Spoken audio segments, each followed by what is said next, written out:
Welcome back everybody to what very well might be my last stream around the Pick Your Poison tournament organized by Daniela and Komi.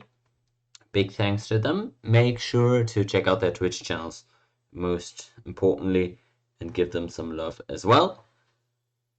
We are talking about Group D finals for this stream. Of course, if you remember the last matches that I cast on this stream or on YouTube, if you're watching there, was the semi-finals of this group. So one of these two participants should still be quite fresh on your mind if you caught that last video. And of course, as we look at the draft here, we're talking about aleksanderG, who moved on to the finals here and is going to meet Weber.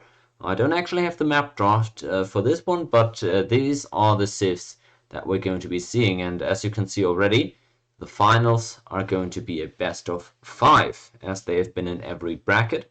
So that's just some extra excitement right there. We've of course seen some very exciting finals series, some 5-game series, but we've also seen some sweeps.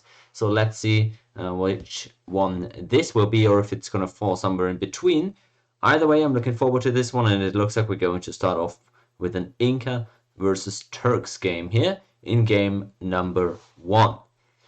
All that being said, let's jump right into the game then. Game 1 of the Group D finals, Weber against aleksanderG. There we go, let's roll it and see who's going to prevail to take first place in this bracket right here.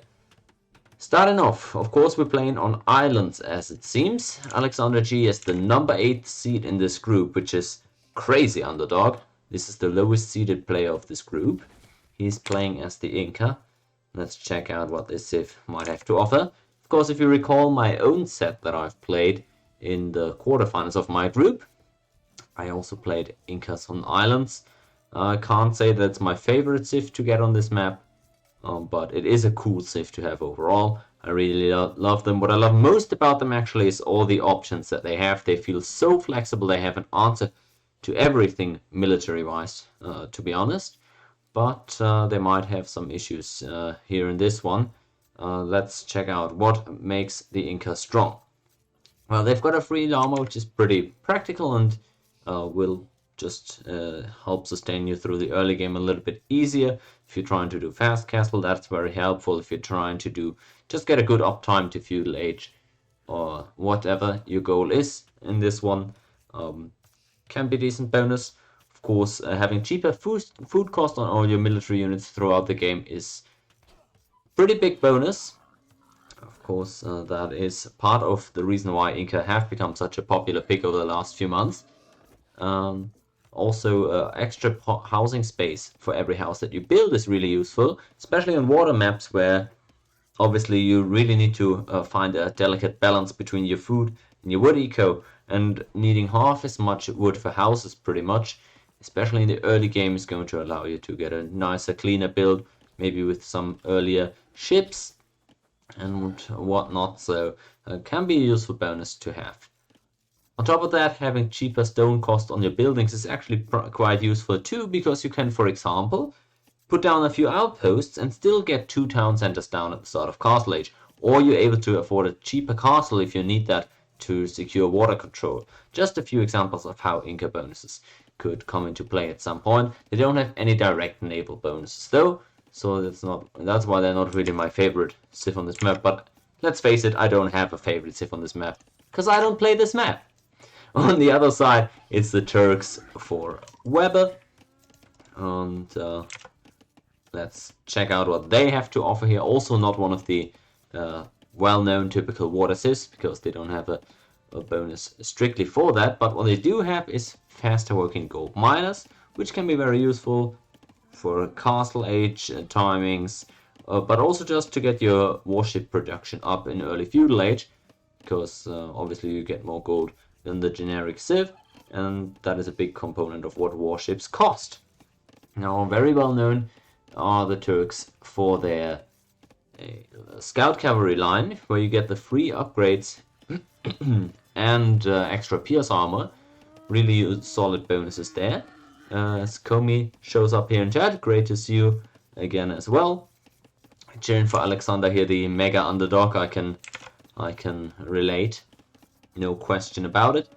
And yeah, what I was gonna say, Turks well known for the light cavalry. We'll see how much that'll come into play, but definitely could be a good option, especially since there's not tons of gold in this map. So if this becomes a late game war, Turkish light cavalry might be feared by the Inca. We'll see how that goes.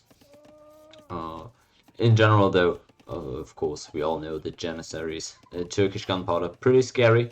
So yeah, it's really not the easiest, I gotta say, dealing with the Turks. And we'll see which of these traditional land civilizations is going to come out on top in this one. So far so good. It looks like Weber was able to get off to an early little eco lead here. We've got half a villager advantage, roundabout, and oh well, actually it's just a few seconds there, so I did over dramatize that a bit, because he's still, of course, yet to pick up loot. And what he does have is maybe a little bit of an edge in terms of fishing ship production. We see the fourth one is already on the way.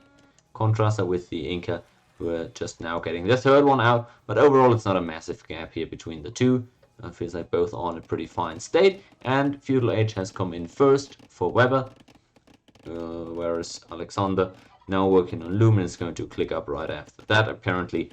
So it's still pretty close together.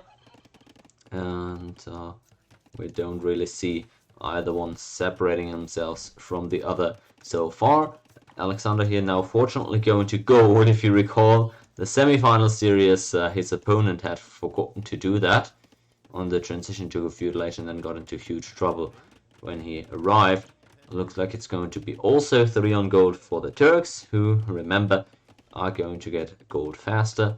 So yeah, might have suspected that he could be able to get away with a little less on gold, but for the early game it's just going to be standard, seems like, for both players.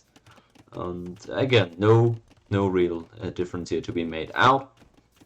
If we maybe take a look at the resources, because that always interests me here on the way to feudal age, where both players should have very comparable ecos. We see they have pretty much exactly the same number of resources collected, so it's a very yeah, close race right now.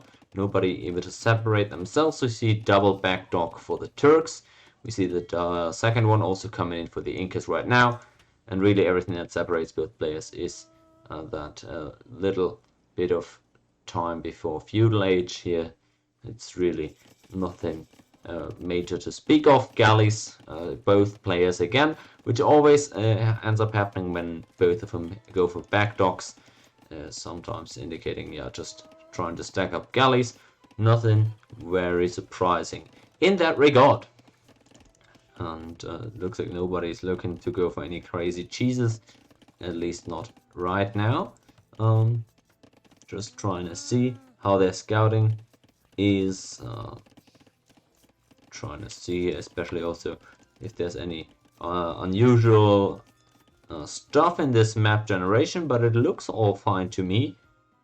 I've got the single stone, the double gold in the middle islands with the relic as well, and yeah, might be pretty favorable island actually to Weber, with the relic very close and the gold closer to him. But honestly, I mean, it's islands, it's give and take, and nothing crazy there, and both players pretty much done with the exploration of their own islands. So yeah, nobody really lacking behind. We see triple dock now for the Incas, whereas I don't think a third one has come out yet for the Turks. Interesting. So that is really the first differentiation here between the two. Fletching already coming in for Weber, who's sitting on 4 galleys right now. So is Alexander, though, who's trying to, I guess, get off to a bit of a faster boat production right now with the third dock. But you got to remember, the eco needs to be able to keep up with the pace that you're adding docks. I'm not sure he's going to be able to keep all 3 simultaneously producing galleys. Weber on the other side also currently actually idling his docks. Wonder what that is due to. He does have the resources there, so maybe lacking behind a bit there. Already has the first galley arriving forward though. Remember, fletching is in for him, which it is not for Alexander, who's going to have to fight this one off with less upgrades, but he has the numbers for now. And the first little bit of skirmishing here coming in on both sides. Maybe he'll recognize that fletching might be a good investment, but honestly, so far, with these types of numbers and the relatively limited micro that we see out of Weber, it is not the worst thing in the world right now, and we can see definitely he noticed that he was just lacking the range there, most importantly, and thus pretty much all of the opponent's ships get away. It was only a 1 for 1 or a 1 for 0. Interesting. Oh, Alexander lost a villager to the boar, apparently. That is sad. Of course, again, not huge, but in a game so close as this one, where people go for such similar approaches, it could at some point end up making a difference. So we'll have to keep track of any issues arising from eco gaps, but of course that one villager difference right now is not going to be relevant, I don't think. Both players doing a good job in general, keeping their town centers up and running. And it seems, yep, Alexander's also ventured into the enemy backline for the first time, but realizes quite quickly that Weber too has a decent fleet at home, and thus nobody really able to raid a lot just yet. No fishing ships taken out by either side so far. That is hilarious. The Eagle Scout being caught by the galleys. And Weber will surely take that. Feels like he's feeling quite happy with what's going on right now. Although his main fleet is being distracted while another smaller detachment is coming in from the back. And he might have to at least idle his eco for a while here. It looks like he's taking care of the galleys for now, being able to beat them back mainly. And both players on the way to Castle Age now, again with very comparable times. And trying to micro here in both battles.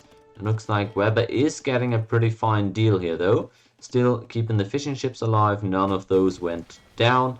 Here on the offense, it does look like nobody again able to get a trade trade-off, and it seems that Weber also able to defend back here quite well. Good job by Alexander realizing the low HP one was still around and taking that one out, so no chance for Weber to repair that one. Now overall I feel like both players again pretty fine with where the game set is at. Weber has gotten the better trades in total. He's taken out a few more ships and also the Eagle Warrior, if you guys recall. So maybe that's something for him to look forward to. Also has the extra fishing ship there, so could be pretty good for him so far in terms of the galley numbers, though both players are pretty comparable. And we see the first front dock now being added by Weber as well. Or do we actually ended up cancelling that and deciding to actually shift it to the back? So interesting. We can only speculate, of course, what he's thinking about, what the idea is now. But again, it doesn't look like either side is desperate or really trying to force the issue here. And both of them look at the tax pretty much at the same time, getting all those upgrades in. University going up for Weber. Alexander's not currently working on that, but he's going to try to get on stone, apparently. Has sold his stone, actually. Okay, that is a pretty big difference here. Having sold all your stone pigeonholes you pretty much into distinct strategies.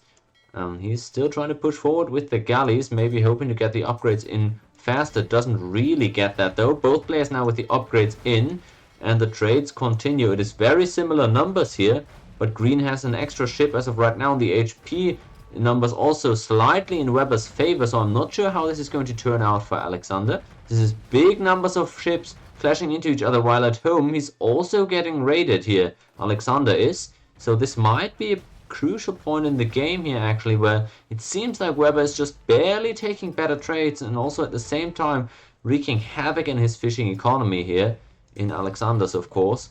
So I'd be pretty worried at this point if I were the Inca, although he's still able to mainly trade evenly. The main issue being that at his home he's lost all the fishing ships and able to clean up the raiding party after the fact. Wonder how much that's going to salvage the situation. Having 0 against 4 fishing ships still working is a bit troublesome. At least he's up in terms of galley numbers now though, so maybe there's something to be done with that. He's now mining stone, but really not a lot of it actually. It's He's not going to be able to drop extra TCs, much less a castle. So he's really going to, I guess, have to make the military advantage count that he's got right now. Although Weber's already catching up again. 2 stables producing currently. Whereas Alexander's, or is two stables, no, I mean docks obviously. Whereas Alexander's docks are being idled right now. Okay, we'll have to see how this goes. It does feel like the Inca are a bit on the back foot, mainly because of that stone sail and losing the fishing ships here. Idle time also now crept up to an entire minute here for Alexander. Of course, these numbers are night and day difference from most of the games we've cast here in the tournament, the lower elo ones, but in these types of elo ranges here, there's quite a difference there of 50 seconds. So maybe the small thing's starting to add up for Weber now. Again, a rather big naval engagement here with comparable numbers on both sides. This time around 1 extra ship, but great movement here by Weber, actually dodging a lot of shots here with that 1 galley patrolling. And again, he's getting great movement in here. It looks like he might be able to turn around the battle just based on that dodging and weaving around with the war galley here. Really nicely done, and actually takes a much better trade than it looked like off of the get-go. Oh, Alexander, he's continuing to fall behind a bit here in these engagements. I gotta say, he's trying to go for the landing now, apparently. He's starting to mix in a transport ship. If that is intentional, and if he's actually going to go through with that, that of course could be a big curveball to launch at the opponent. We'll see if that's going to go well. He's actually queuing up 2 of them right now, so most definitely intentional, but he's starting to lose the numbers game here in the middle, or in the naval war. Good thing, of course, being if the fight is closer to your own base, you're able to reinforce quicker, and thus typically you can fight with even numbers and win most of the time. It looks like he's getting pretty fine trades here, and Weber realizing that maybe he's dove in a little bit too far. Wonder why those ships get stuck here again, and I've had that happen to myself a couple of times already in the last few patches. Looks like ships just love getting stuck these days. And in go the villagers here. First transport ship being loaded up, and there we go. Going forward with 5 wheels, trying to get a landing, establish a beachhead, I would assume. 3 TCs down for the Turks now. Ooh, we'll see if Alexander is able to do enough damage there, because he's sticking to that 1 TC play that he's pulling off right now. Trying to, again, clear the waters before going for that landing here. I think it's really important for him to get that landing off unnoticed, but I don't think he's going to be able to do that. Look at that, yeah. There goes Weber with the war galley. He did see the ship, but the question is, did he catch wind of that? Was he aware of a transport ship being mixed in there? He saw it for about 2 or 3 seconds, I reckon. Okay, he's not currently reacting with any huge walls or sending out anything. So who knows, maybe he's not actually going to end up noticing this. If we check over to his vision, he's now trying to scout around, get some more intel, find out if is there any front docks. Possibly he's thinking if the opponent is going to land me, he's surely going to do it off of a forward dock. But to the contrary, Alexander just made the transport from the back and ferried the willies all on over. Double barracks right now going for Eagles, one of the most fierce raiding units in the game. But good job by Weber. I think he's smelling it. He's trying to find out about this. Currently just barely missing that barracks, but should be able to get there soon. But this is valuable seconds for Alexander, who's again still catching out the reinforcements. But Weber in turn going forward, trying to catch out the fishing economy for Alexander once again, who has barely rebuilt any of his. So really, I don't think that raid is going to be as consequential. There's only 1 fishing ship active right now, but he's going to find the empty transport ships most likely there. As triple barracks are up. Food economy looking quite rough though for the Incas without any fishing ships working. Makes it really difficult to be producing out of any barracks truly, but with 9 farms only, producing out of 3 barracks plus your TC, that sounds a bit ambitious. Although it has to be said, in the last 5 minutes or so, Weber's also gathered some significant idle TC time. Him sitting on 3 TCs, however, mitigates that fact pretty much entirely. He's now spotted the barracks, so he knows what's coming. And what is the play going to be for him now? What is he going to try and answer with? The Eagles are into the eco right now for the Turks, but it's very difficult to raid anything since the upgrades are lackluster, to say the least. And if any Janissaries ended up coming in at all, this would be the definite end of this raid. Janissaries absolutely melt Eagles. So if that were to ever be the case here for Weber, just needs to get a castle up, just quote unquote, of course, as another bigger naval engagement has commenced. This could turn out really horribly for Alexander, though. It looks like numbers-wise he's fine in this one here right now, but honestly, with the reinforcements still coming out for Weber, this could be a huge problem. And remember, there's still the main fleet of the Turks forward, and could end up flanking Alexander here from behind. So I don't think this is a great fight for him to be taking right now, as he's still raiding on land, which certainly nets him some useful benefits, but he is 30 eco behind already, and he's taken a pretty bad trade here on offense. Looks like a lot of the ships were actually focusing on the dock, and thus the trade really not any good at all, while being harassed at 3 fronts by Weber's ships. It really looks bad right now for the Inca, I gotta say. The walls also very nicely done here for Weber. Quite minimalistic, but gets the job done. And with a 30-35 eco lead, as well as the naval control, it looks like the Turks are in a pretty good spot here. Alexander trying to add a second TC himself, but at this point it's pretty late to go for the economic approach. I mean, he's down 2,500 score, almost getting doubled here in score, if we're being a bit dramatic about it. I don't see a lot of good signs here for the Inca in this one.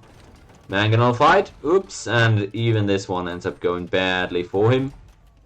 So, well, we'll see if he's got anything left in the tank, any other approaches to hit the opponent with, but losing the entire naval control right now, it really does look like there's not going to be a lot of options even left to him. The last couple of ships getting found out now, and he's going to be entirely pushed off of the water. Yeah, he really doesn't have any edges. 0 eco upgrades right now. He's just getting the first few of them, but again, catching up on eco right now is not going to be possible at all. And he knows the type of economy the opponent has already set up, because he's been raiding with those eagles and he's found out about what's going on there. Even the castle is up already, and that's what I said. That is the definite end to any raiding that Alexander was going to do. He sees the triple TC of the opponent, so he's got to feel pretty deflated right now in this game number 1 here. The neutral map being islands. I don't know about this. Looks like the neutral map this time around is going to go over to his opponent here in Weber. Whereas in the semifinals, Alexander was able to get that first game victory. It doesn't look like he's going to be able to repeat that. Turks just very oppressive right now. They control everything, and they've got very efficient defenses set up at home. They won't even mind too much about losing this TC if it actually came to that. The few eagles that are still left there, they're going to be absolutely molten by the Janissaries once they engage. Imp in 1.5 minutes for the Turks. I could very well see a GG coming in off of that, but we'll see. Again, don't want to be counting out anybody too early, but it's looking really rough. You can see right here how the eagles just get shot down like the flies by these Janissaries here. Gunpowder against eagles. Aye. Mangonel trades again. Pretty decent shot, but I mean, it's going to take much more than that. Both Mangonels are actually dying here for the Inca. And they're in with the eagles, but what are they going to find? Well, castle fire and a bunch of Janissaries, and that's pretty much it. Half a minute away from Imp, but Alexander is not even going to allow Weber to get there. Game 1 goes over to the Turks, to Weber, to the 3rd seed of the bracket, who's up 1-0 in the final series right now. It's a best of 5, remember, so 2 more victories for him. to win this group, whereas Alexander is going to need 3 wins here. It's not the end of the world yet, because he's going to get to play one of his home maps next, which, well, we don't actually know which one his home maps are, but I guess we're going to find out in a second here. And so I'm just going to load up game number 2 and power through here. Don't want to waste any time. Let's find out what we're looking forward to here and see how the series develops. We're going to game number 2 right away with Alexander down 1-0, and on one of his home maps right now, which is going to be Arabia. Apparently it's going to be Bengalis against Burmese. Pretty interesting matchup as well. Bengali, a civ that we've barely seen at all in this tournament so far, and Burmese on the other hand, a civ that we've seen a few times. So let's check out the civs first and go from there, shall we? Oops, as I'm just trying to set up here. Yep, there we go. Right hand side, aleksanderG down 1-0, playing as the Burmese. Is one of my favorite civs, I gotta say. I think really solid. 3 wood upgrades, awesome. Infantry attack bonus, +1 per age. Awesome! I don't know, I'm not gonna repeat the same spiel I give every time about it, but basically, super underutilized bonus, super scary infantry there for the Burmese. We've seen actually in the last series that we've watched, we've seen Burmese champions wreak absolute havoc. I'm not even sure who they were up against there. Malay, I believe, or whatever it was. It was pretty scary though. So definitely want to see more of that infantry play here if possible. But also cheaper monastery tax. Super good bonus to have. On top of all that, remember they start by knowing all the relic locations, so it's oftentimes very possible to tell where the opponent will spawn pretty much exactly just by knowing that obviously it's not going to be anywhere near those relics that you see on the map. Again, half price monastery tax, super good. If you were at all thinking about monk play, you get those tax for so much cheaper, and you can do the math on your own, but that adds up pretty quickly. If you end up getting just a few monk tax, lots of gold you end up saving there. So not too bad. And one of the lists I think is really cool. On the other side, the Bengalis, I'm not sure I've cast them yet actually in this tournament. They're really cool too, but not as familiar to me.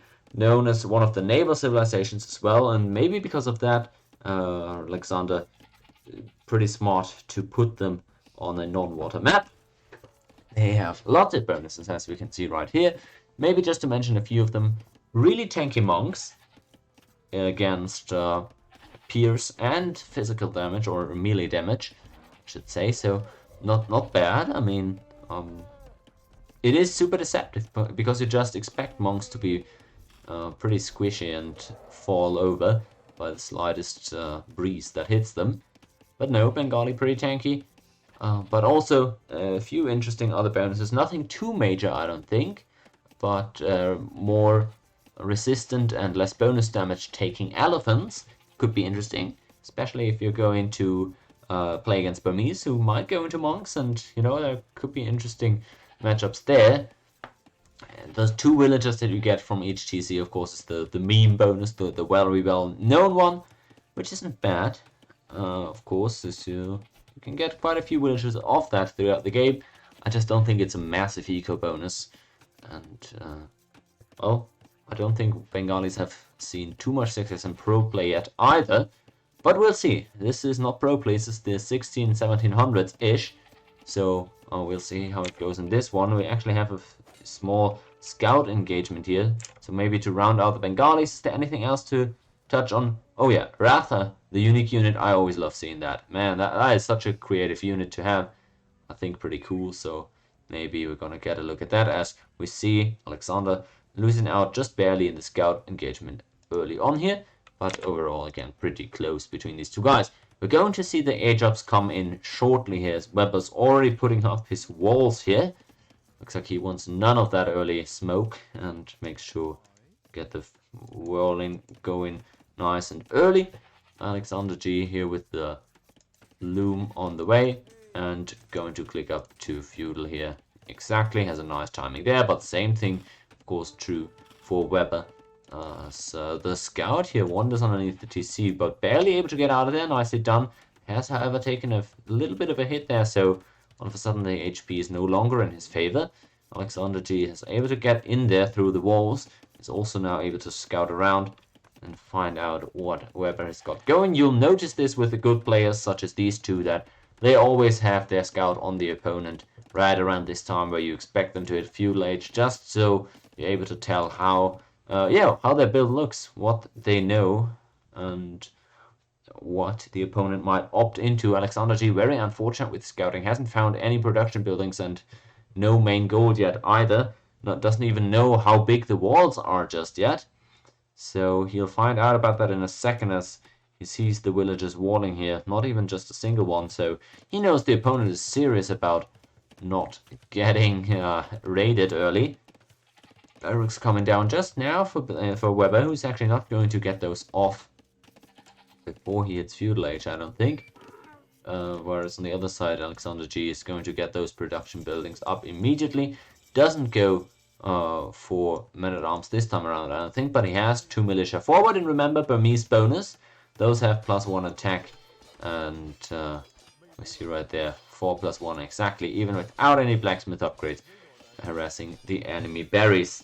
So what's the answer going to be for Weber? He's taken it slow for now. He's got the barracks up, but he's not actually adding another military production building right now. There he goes, though. Finally, the range starts going up. Contrasted on the other side, the archer range is already done for Alexander, who, if you take a look at the blacksmith attacks, has actually quite weak archers throughout the game, at least weak in terms of tenacity. So starting castle age, you really don't ideally want to be opting into crossbows or whatever anymore. However, for now, it's really no issue. You can open really whichever way you want with the Burmese, and he's going to go for that single range. Right now is really not walled a lot yet at all, but still putting the pressure forward with the double militia. Interesting, the spearman out for Weber. Taken a bit of damage as well, but now with the archer it's going to be really difficult to keep these militia around.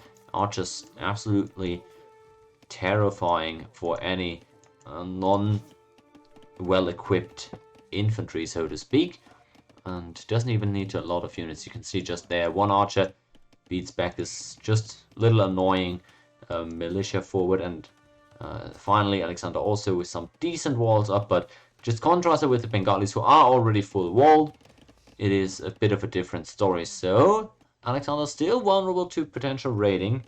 We'll see how the numbers develop here and what both sides are going into. So far it's really a pretty standard opening with a few archers, a few spearmen, but nobody really going forward as of now. Interesting actually, Alexander here being stopped from walling further just by that scout spearman combo. Has 2 archers of his own though, and is going to lose the villager here. So I think Weber is going to be very happy with that trade. A spearman and a scout for one opponent villager this early on in the game surely is a good trade.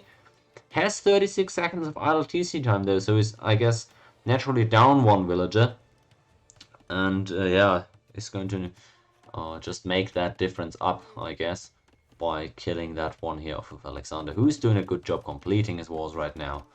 And we'll see how much they both want to be going into military in feudal age here. Fletching is coming out for Weber, which Alexander has not actually picked up just yet. He's not big on food right now. He's got a lot on wood, and I guess that is needed if you want to be walling this excessively. Already has the blacksmith though, so in terms of building, both players are good for feudal age as the walls are being completed here. So fair enough. I mean, Alexander, he's got a pretty big area walled in up here, but army wise, well, we'll see. He's got 6 skirmishes, that's nice and all. No fletching on that though, so I wonder, he's still going into more skirmishes, so really looks to me like he's just looking to defend right here. Pretty low on food though. It's going to be interesting to see. He's got the thing I'm wondering is he's still got 2 on gold, and I thought maybe adding in a few archers, but then again, it really matters. It really just depends on what you're trying to use your army for. And a skirmisher heavy army like this just suggests to me that he wants to be safe against any archer aggression. He ends up getting fletching now, just like in the previous game where he might have lacked that upgrade before a major engagement. This time around not going to be that impactful. But I don't think it's that bad an idea to wait with picking it up, because you really don't know what the opponent is going to go into. But once you see that he has committed to quite a few of archers and spearmen, I guess then it's fine to just pick up the upgrade yourself as well. If you know that you're going to have to trade into that sooner or later, not too bad at all. So okay, I see him. It's okay. Both players are investing quite similar numbers of military, but we see the major difference. Weber already on the way to Castle Age, just had a lot more food going on, but has also sold that 100 stone. So it's a combination of market usage as well as not making as many food intensive units. You can really see it right there. He's made 8 archers, which cost only gold and wood, whereas Alexander has opted to many more skirmishers costing food and wood. And the food eco wasn't as smooth for him. Look at this as well. He's got 19 farms going. Luckily, the horse collar is in already, and that is not the case for Weber. So he's going to save some wood in the long run. But that wood, or that food, I should rather say, that Alexander spent on that upgrade is also part of the reason why he's quite far behind, actually, on the way to Castle Age. Does not have a market himself right now, so cannot even balance out the eco here. Otherwise, could already be on the way himself as well. He's trying to do some damage on offense now. Hasn't found any villagers so far, though. With lots of skirmishes in there, can afford to tank the TC a little bit, but is not going to find a lot with that. 1.5 minutes roundabout behind on the way to Castle Age is aleksanderG. Not sure I love this game state for him, and he's now going to get harassed a bit on the berries as well. That's not the end of the world, of course. There's not that much food left on those, just short of 200, so it's not going to feel that terrible abandoning those. But small stuff can compound and end up adding up. Crossbow and Botkin about to come in for Weber, who's probably surprised Alexander with this early Castle Age time. Has made quite a few more archers as well. 14 of them now on the map in total for him. I'm not sure. This couldn't be trouble for Alexander, who's going actually into scale barding, but archer padding on top. That is an interesting choice. So I guess he's just getting that to be able to trade into the enemy crossbowmen with his skirmishers at all. But remember, no second armor upgrade for the archers there as the Burmese. So it's not going to be a long-term option to just go skirmishers into crossbows and then into arbalists. But I need something different. And cavalry, maybe the option there, since he's already picked up scale barding. We'll see about that, though. Ballistics already in for Weber. That indicates really aggressive Castle Age play, though. I guess he's going to try to look to do a lot of damage here. And he's going to take out the palisades here and go in off of that. Should, I guess, use the hill bonus a bit. I mean, that's a little trick that I always try to employ when breaking into the walls with archers. You can use the hill bonus from over here. You can also position right here and then shoot one of the palisades further down the hill. But either way, he's gotten in and he's taking out a lot of villagers already. These few crossbowmen already with 4 unit kills. Alexander trying to go into a second TC right now. Sees that really as his only way to kind of make up that gap here and get something out of the trade for himself. Weber here is having sold 100 stone. Only able to drop 1 TC as well. But he's getting that one up right now. And I don't think he's going to be really behind in eco because he's killed a lot of units here. So it's going to take a while for Alexander to end up outproducing that. He's trying to move out now with a mangonel. Pretty effective, of course, against archery units if you're landing those shots. But Weber really got that crossbow production up and running. He's getting lots of units on the field here. I'm not sure Alexander is going to be able to deal with just those few skirms. And the mangonel. Interesting move also by Weber to try to wrap around here and see what he can find. On the eastern side, there's no town watch there yet, but as I say that, it's about to come in for Alexander. Maybe going to be able to spot those crossbows at some point. It doesn't look like Weber's trying to hide them a lot, though. He's walking up there, And he's starting to again pick up a few more villagers here. All the farmers in danger now from the east. And Weber just a few picks and ends up moving on here. Tough to deal with here. Why are we not shooting the palisade downhill? Okay, I'm sorry. I'm sorry. I'm just focusing on the wrong things here, but just a few little things to point out.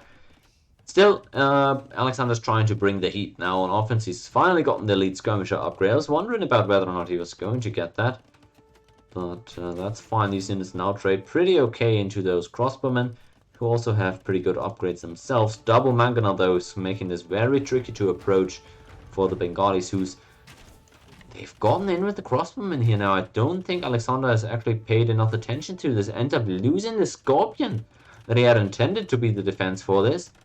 Oh, it looks like he was really a bit too carefree, really, about what went on at his own base. He's now trying to push with those double mangonel.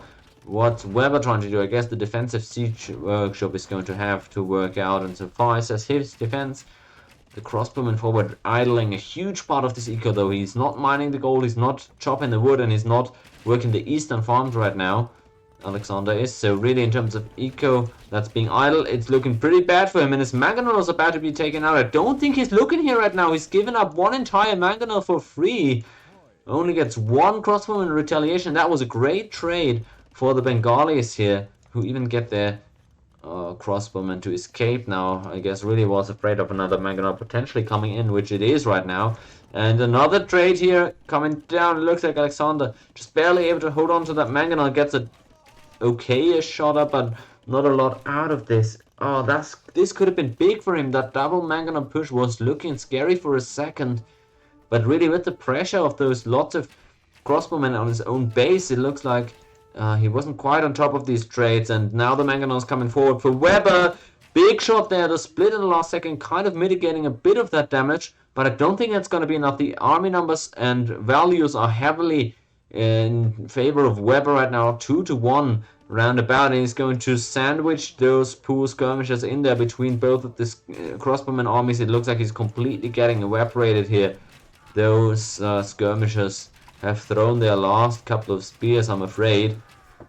And I don't like this spot at all for the Burmese here. Triple TC, nice and all. I don't think Digo is great enough to just rely on solely right now. Just pulling back with the mangonels and preparing for a siege here, I assume. It is scary. Neither player with the monster eco, but both looking to go into the 30C here. And Weber with up 5 villagers, lots of extra army. Feel like this is a pretty good spot for him to be in. And we talked about earlier how Alexander had a pretty big area walled in. The issue being there's only 3 wood lines in this wall. And the one right here in the southwest is being completely idled by those 21 crossbowmen that are actually forward right now. Knocking on the front door with the mangonels too. And Alexander going to need a lot more skirmishers to be able to deal with this one. He's trying to add scouts behind this. I wonder how effective a strategy this is. I feel like he should just go with skirmishers and mangonels. Just go full trash units right now. Don't mine a lot of gold or stone or whatever. I feel like 12 on gold might be overdoing a bit actually for the Burmese right here, but who knows.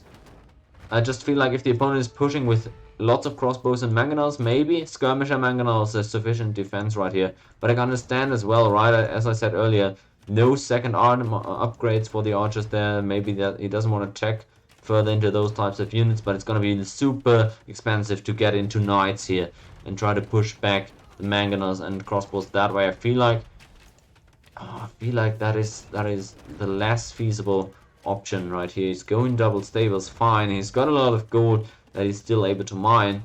That's good and all. I wonder how effective that's going to be. In any case, he's going forward with the mangonel right now. Mangonel shooting away at those few crossbowmen, but smaller groups of crossbowmen are pretty effective at annoying enemy mangonels. Okay, decent shot here. Gets to take out one of the mangonels from the Bengalis. That's going to stabilize the situation a bit. I still wonder how big the impact of this crossbowman raid in the east could be here, as Alexander's for now focusing on dealing with the smaller numbers in the south of his base. And in goes Weber now in the east. This could be big, but Alexander is reacting in time. You can really see how big the impact of the town center upgrades are. You get that vision, you're able to react in time, at least if you're looking. And that was nicely done. Alexander pulling out of there. Weber now following him in, up on the way to Imp. Comparable eco numbers for both of these guys. It just feels like Alexander really doesn't have a lot of rest inside this base. As weird as it may sound, because it is a pretty big walled in area. He doesn't currently have any stone that he can mine. And this gold pile in the middle is the only he has. And it might sound like a lot, right? He's got 700 in bank. He's got 2600 still in this pile. That's nice and all, but I'm not too sure that's going to sustain him for very long. He's going to need to take back map control, and without castles that might be tricky. The front gold here he really needs to work on securing, I feel like. Both players on their ways to Imperial Age. Knights is going to be the play actually here for Alexander, who's got that double stable up and is now working on getting a chain barding too. Okay, he might be the underdog, but he's getting a fine imp timing off here. And he's going to try to take back the map control with that, I have to assume. This castle is going to work to prevent exactly that from happening though. Weber putting that one up on his own front goal. Gets a pretty good amount of map control with that. He gets one of the corridors between the two players pretty much closed off with that castle. The east is still very much open, but I don't think he's going to be too worried about that right now.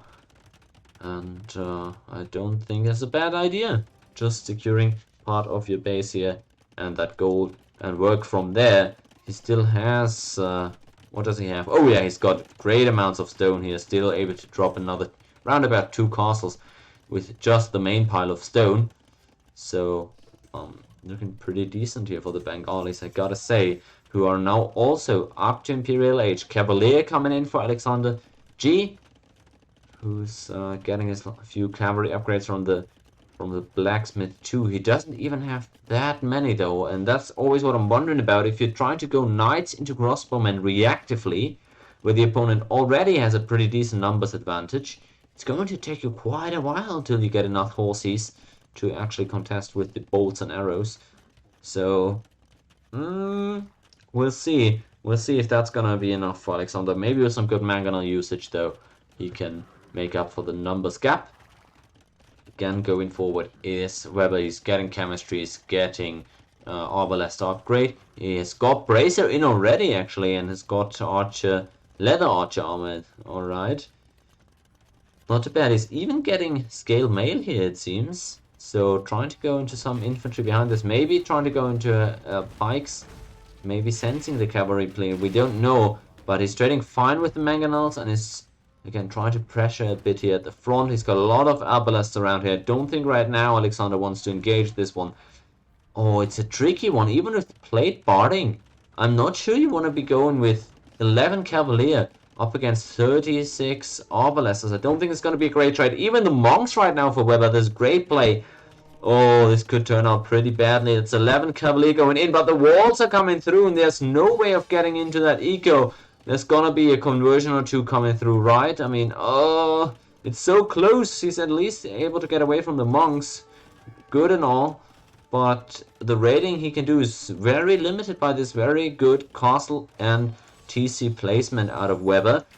Oh, these cavalier, they're getting some villager picks now. That's not bad, but the conversions are coming in. The arbalesters are coming to clean up as well. I'm not sure this was all that worth for Alexander, who's got a few eco kills off this, sure, but we'll see. We'll see. It's really difficult. I mean, he was really banking on those cavalier, and he's still making more of them, so it's not like this is all he's got. But the arbalest number is as strong as ever, and we even have fully fledged halberdiers in right now for Weber, who are so tough to deal with, of course. Small numbers, you still win with your cavalier, but it's not a good trade if eco-wise in terms of resource efficiency. So he has to back off, and there's another castle is going to come in, securing more of the center area and starting to pressure him at home a little bit as well. At least he's got that TC down on the gold over here, but not being able to drop any castles so far himself, which he's going to do in a second with all those villagers coming forward.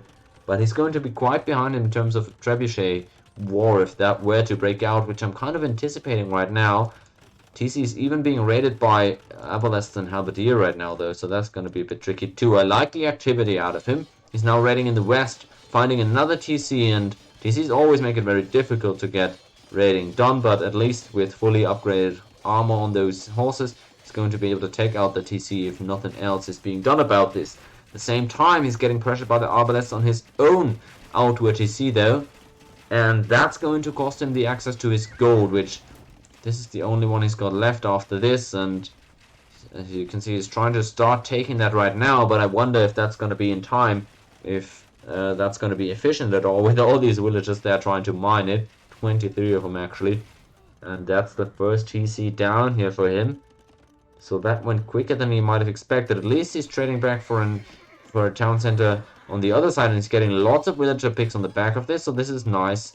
Nicely done here. 9 villager kills it seems on this one, but the halberdiers are already being sent to deal with this, and okayish upgrades on the helps.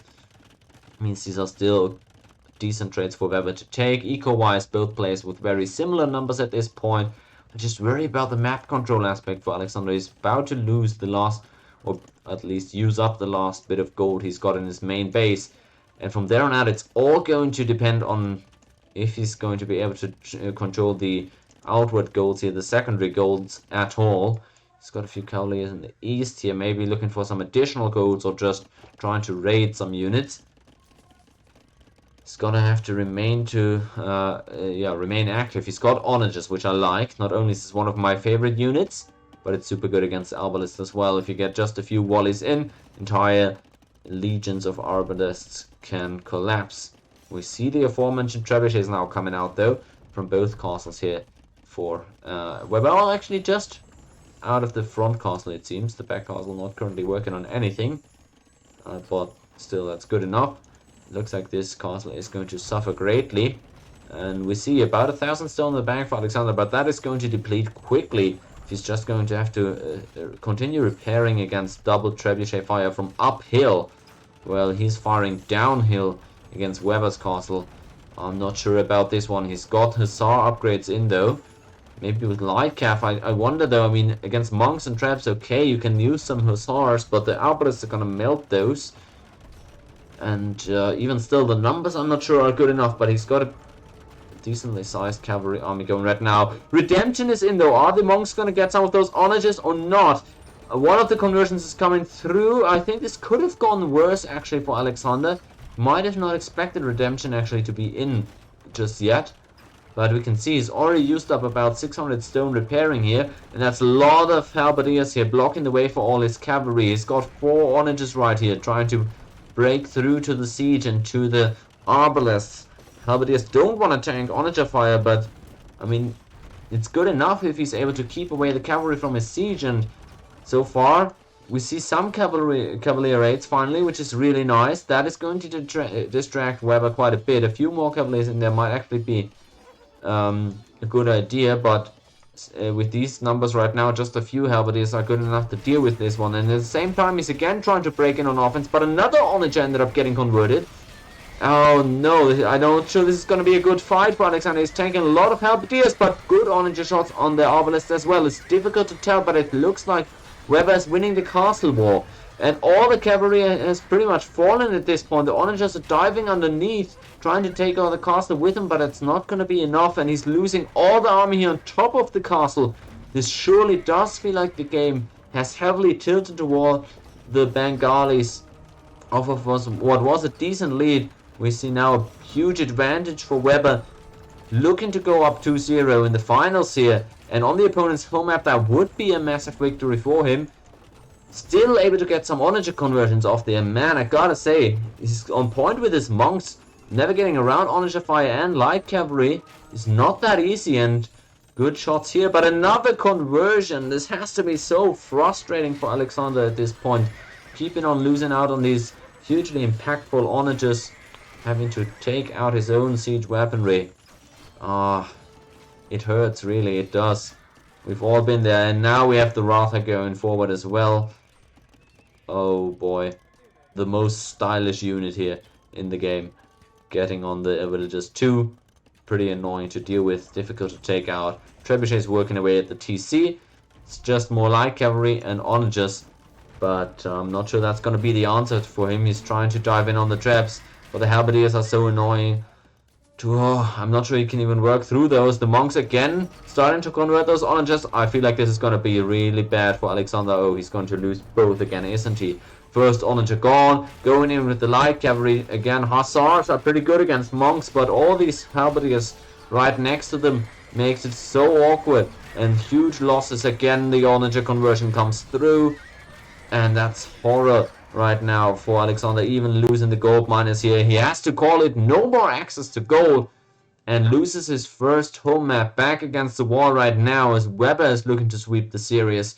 He's one win away of securing the first place in this bracket over aleksanderG. Another look at the draft. We still don't know what the map draft actually was. My bad on not finding out about that. But we've just seen Burmese against Bengali, so we'll see. The next one is going to be Malay against Saracens or Sicilians against Vietnamese. Not actually sure how the draft order works in the best of 5. But we're already down 0-2 from Alexander's perspective. And he cannot afford to drop any more maps. Otherwise the tournament's going to be over for him with an unfortunate ending. As the 8th seed, having made it to the finals, that's already super respectable, but in the end that's not what you came here for, right? You want to win it all in the end, and gonna have to go through Weber to make that a reality 3 times in a row.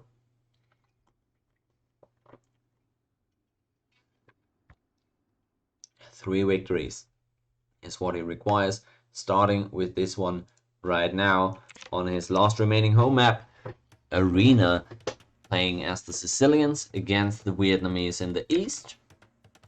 And after that, if he wins, he needs to win another 2 games on Weber's home maps, which by all indication is not going to get any easier for Alexander. So, well, you'll need to charge some confidence out of this one if that is supposed to turn into reality. Alright, we're on Arena, as we can see. So there might be some time in the early game learning about what these civilizations do or might be used for. Let's start out with aleksanderG here, down 0-2 as the lowest seed of the bracket, playing with the Sicilians on Arena right now, one of his home maps. And of course Sicilians not the most well-known Arena civilization, but that's what you expect in this tournament here, where the opponent decide which civ is to be used on which map.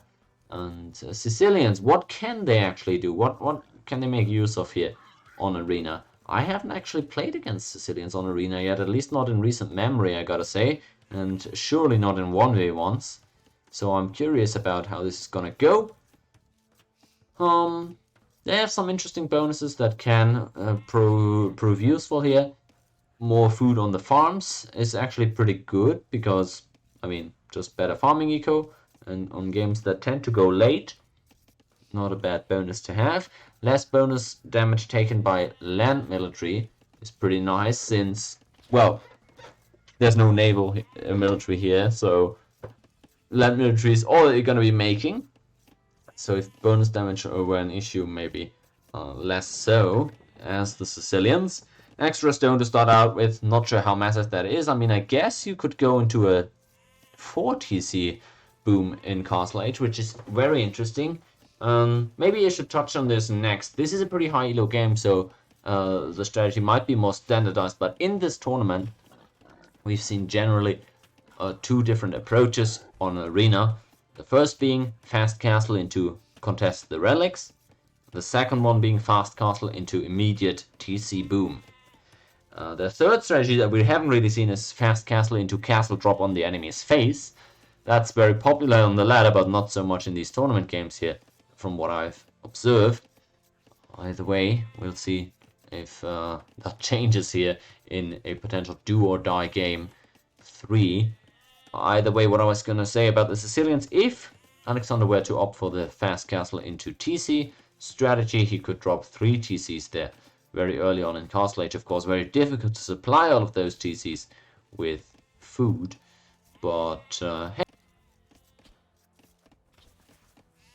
not too bad. As I see, my camera seems to have died. Let me try bringing that back. Okay, we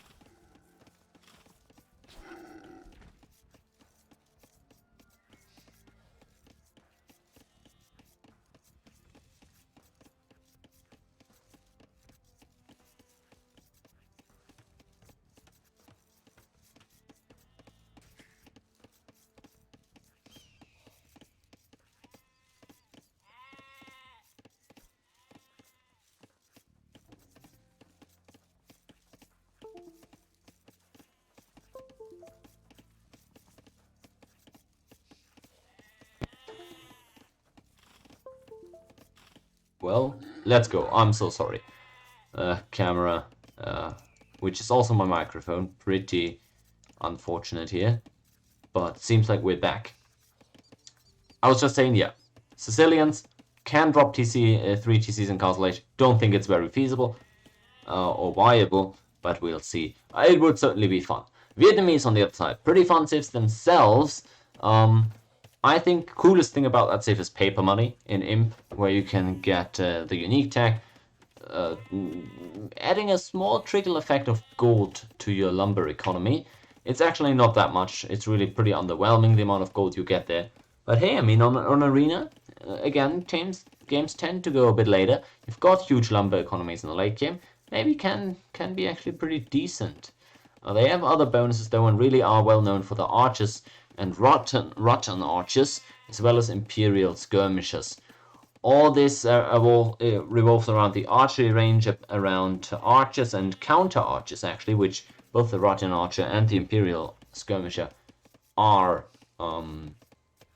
archer counter units, obviously, and thus I think pretty good civ when the opponent does end up going into archers, which, well, I'm not necessarily expecting out of the Sicilians anyways, but you really want to avoid doing that against Vietnamese with most civs. It's really difficult to play. Other than archers and counter archers though, what do Vietnamese have? Free conscription is pretty cool in trebuchet wars, obviously, because you get those traps out faster immediately when you get to Imp. And no wood cost on your eco upgrades is also pretty decent for the FC and for getting a good eco up and running in the early Castle Age, even without investing a ton into it. So, yay Vietnamese. Go them, right?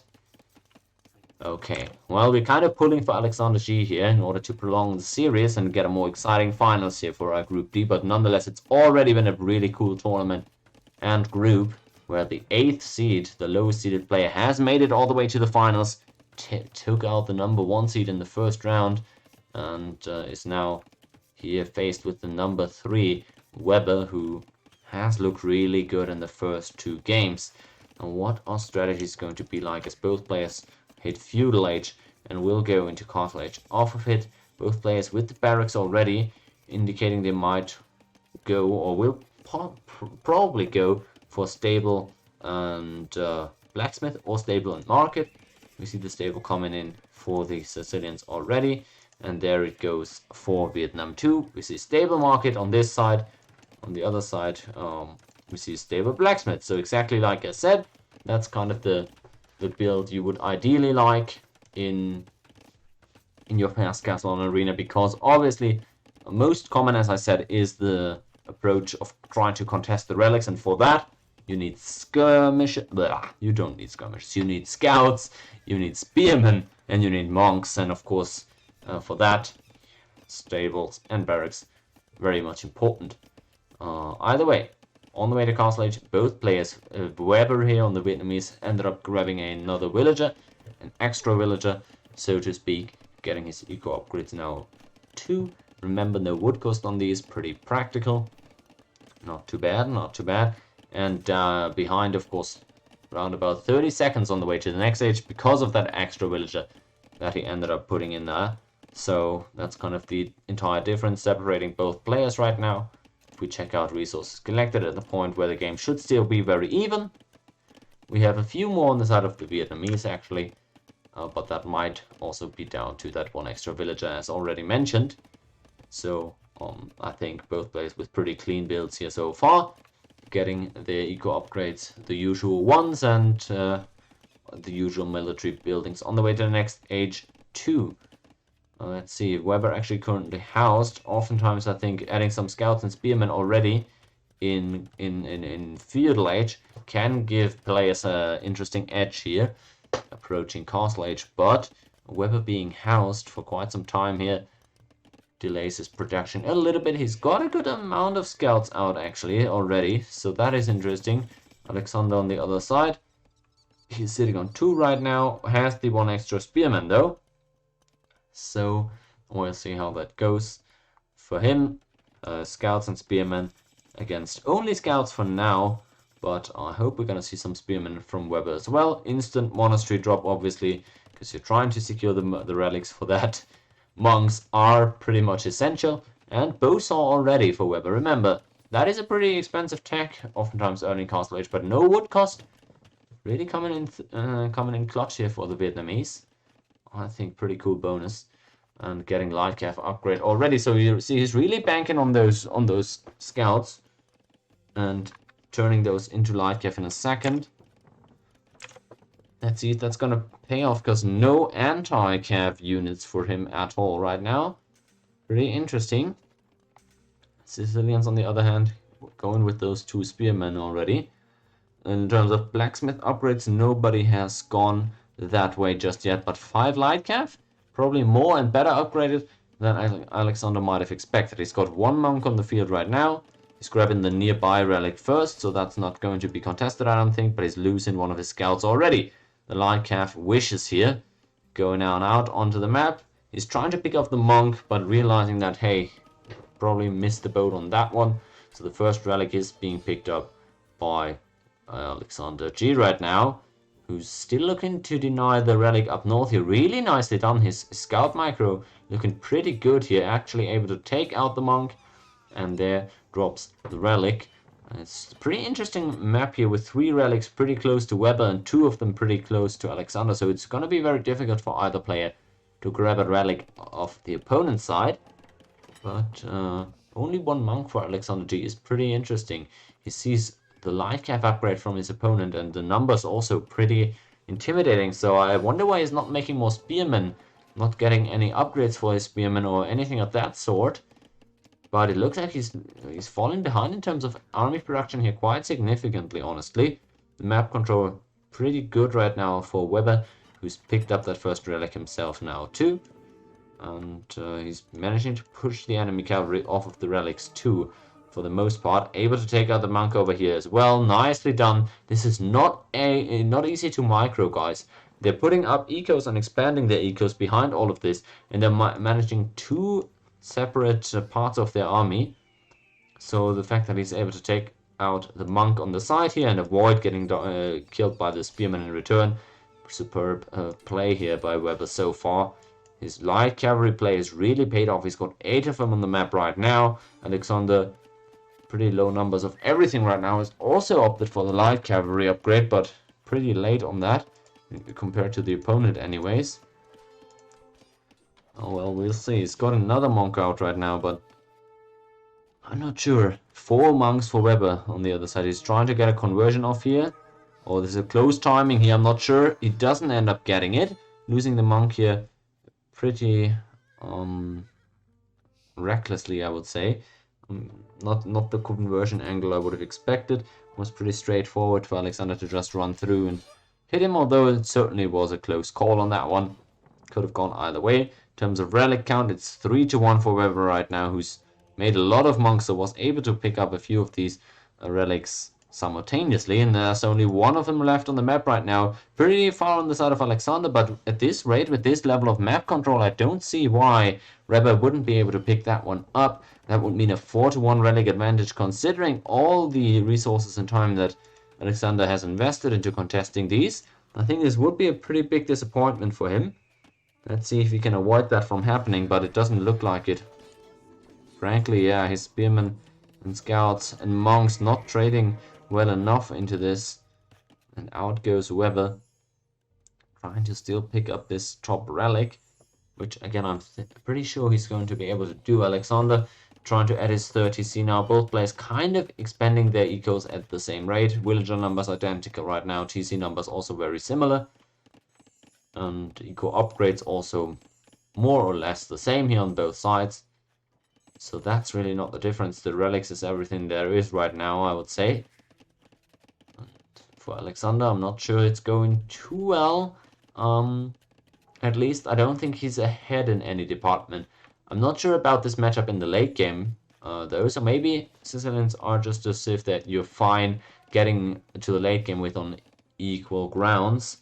I wouldn't actually expect that to be the case, though, but hey, I'm not an expert on either of these civs, and that's what I like much better here for Weber. Using those monks to convert and having your units position in front so that the opponent cannot simply charge at the monks is much better idea there, I would say. Actually, now mismicroing then a bit, losing that one monk and losing the other one as well. Okay, got caught off guard here a little bit, adding maybe the eco behind it.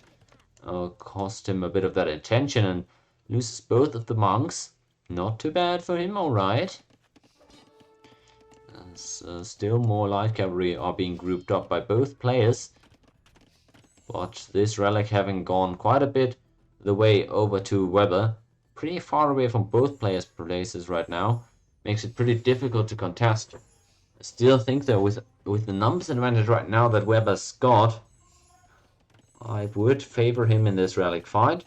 TC wise, well, it's 3 against 4 as well, so I would expect the Vietnamese to close that gap. Close that gap in terms of villager numbers too. You can just see the army numbers just always a little bit higher for Alexander and the monks. The micro is very tedious here and tension intensive, but he's doing a really good job so far, picking up the relics, dropping the relics, continuing the conversions, stopping the conversions. Okay, not bad. Converting there, walks the relic into the fight though, medieval age battle style. And that didn't work out too well for him. He loses another 2 monks, and I don't think he got too much back for that in the trade. I'm not sure any conversion actually ended up completing. The main issue is still for Alexander, though, that he's being outproduced in terms of light cav number, so it doesn't really matter how often he kills those monks. Certainly, it's a worthwhile trade in terms of gold, but in terms of getting the relic, I don't think it moves the needle at all. He's still on 3 TCs. Interestingly, he's the Sicilians. He's got the extra stone from the start. Finally gets a conversion off here, which is pretty decent. But it's still not a fight he should try to opt into. And he's on the way to Imp. Oh, it's a very early MP on 80 villagers. And I'm so curious what he's going to attempt with that. He doesn't have a castle yet, so it's not going to be like a forward castle into traps. What is this Imp going to be accomplishing? Oh, we're going forward with the siege workshop here for Weber. Interesting choice. He's got a lot of gold in the bank behind this. He's tacking into husbandry now too. And that means he's even faster than Alexander's cavalry. And he's dropping the siege workshop behind this without Alexander knowing at all. I still don't know exactly why he's going up to Imp right now. I wonder what unit or what. Maybe he's trying to go for some gunpowder. I really struggle to understand the decision there, but maybe we'll see what he ends up opting into there. Maybe it's just going to be knights or whatever. Let's see what he's going to end up doing. The light cavalry battles haven't worked out the greatest for him though, so I understand him opting out of that pikeman upgrade. Scale mail on the way. That's going to be his answer for the light cav though, at least. Tries to drop an outpost here, but with the monk from Alexander, it's going to be a bit annoying, and he's not going to be able to get that off just like that. No stone just yet for Alexander at all. He's not even begun mining his 1750 stone that he's got in his backyard there, and that means he really can't just drop a castle to defend with this, which is the most common play when the opponent starts pushing you here on arena. way too impy. He's gonna hit it right now, but I still wonder what the play is going to be of that. 1.5 minutes away from imp is Weber, who's got the stone for a castle.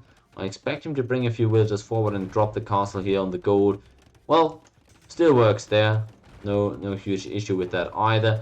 Mangonel fights 1 for 1 right now. Not too bad. The monastery is going to be forced to evacuate the relic just about now, and well, that doesn't hurt a lot since it's only 1 relic, but still inconvenient there, and that's always kind of the downside to planting your monastery right there in the very front of the base where it's easily being ranged by opponents. So no, we're not repairing it, are we? That's interesting. I would have just thought, let's let this go down, drop a monastery in the back, and get the relic back on over there. Mangonel fights here, continuing. Keeping the gate open for too long is a bit scary though, and good shot here by Weber, who ends up winning that war, and honestly might even be able to get the Mangonel out of harm's way. Halberdier ends up finishing the job here, but honestly, from Alexander, this is not a great game to find myself in. I'm about even score with the opponent, but he's got the siege worker forward, he's got the castle forward, and he's got still a bit more army in the field here, actually. I'll have to check that back. There's lots of halberdiers right now, so, well, army composition-wise, it's not looking too bad for him. But now you've kind of activated Weber's trap card, where he's gonna go into archers, which he wants to do anyways. And that's gonna be, well, the death of your halberdiers, to be sure. Siege onager, is that? Oh no, that's just regular onager. I was gonna say, bit radical there, but no, onager coming in for Alexander.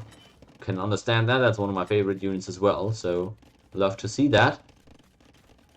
Whew, he's gotta have to find some big shots with that though. Weber has looked excellent in this series so far, and Alexander has taken out higher ranked players before, so it's not like he's to be counted out entirely, but in this series it's looked very difficult for him, and he cannot afford any more missteps here, as he's pushed into his own base in a do-or-die game 3, down 0-2 in the finals. He's got to win now, or the tournament will be over for him, and Weber will be crowned the champion of this bracket. So as the monastery is yet again being shot down, this time for a much more range, it looks like the monastery and the relic are going to go down for good. Don't have the back monastery yet, actually. That's interesting. Siege engineers coming in for Alexander now. He wants to make those just the big part, the central part of his army composition, and has a few halberdiers there to protect it. It's not a terrible play. I mean, against arbalests, onagers are fine, and to protect against the cavalry trying to clean up your siege, the halberdiers are pretty good. So I can understand the army composition. This is not a terrible idea. Bombard cannons are going to be making it very unpleasant though. Look at this. The shots are starting to come in from the bombard cannons, and if only one of those hits, that's one onager almost down. I feel like 2 bombard cannon shots kill an onager. There we see another cannonball. Oh, well, that barely hit. Okay, that was pretty anticlimactic. Oh, and that's the first onager down though. Good job on the movement here. What is he doing with those bombard cannon shots? Man, alright. He's still keeping it alive. 2 HP on the bombard cannon. And gets a huge shot in return. That was great trade for Weber. Trading 2 onagers for just his bombard cannon. Oh, poor Alexander, man. He was trying really hard. But that is such an annoying unit to deal with if you're playing onagers.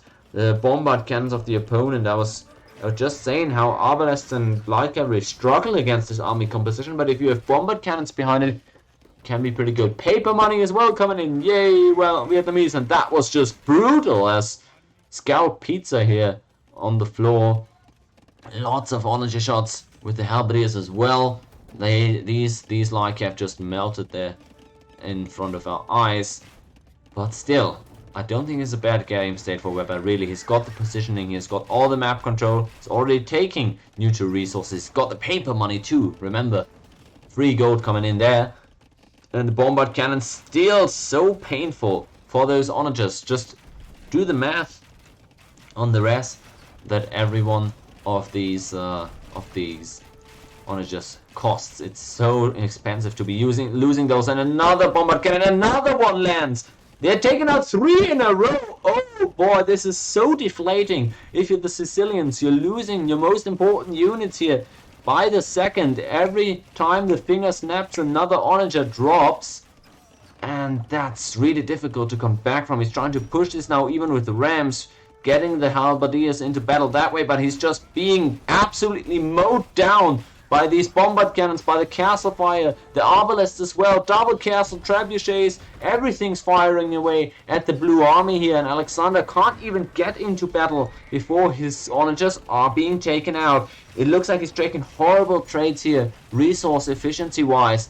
And the bombard cannon management is just immaculate out of Weber. He's taken awesome trades and he's looked near infallible in this final series. So far it's going to take more than a miracle at this point for Alex to come out on top of this. And the crazy part is I don't even think he's opted for a bad army composition, but more or less he's just being outplayed right now, especially by the bombard cannons, man. What a great fighting style here out of Weber. He's able to control those units so well. The arbalests here, 40 kills on this group of arbalests and counting. 2 bombard cannons with 11 kills themselves here, and another onager is being taken out.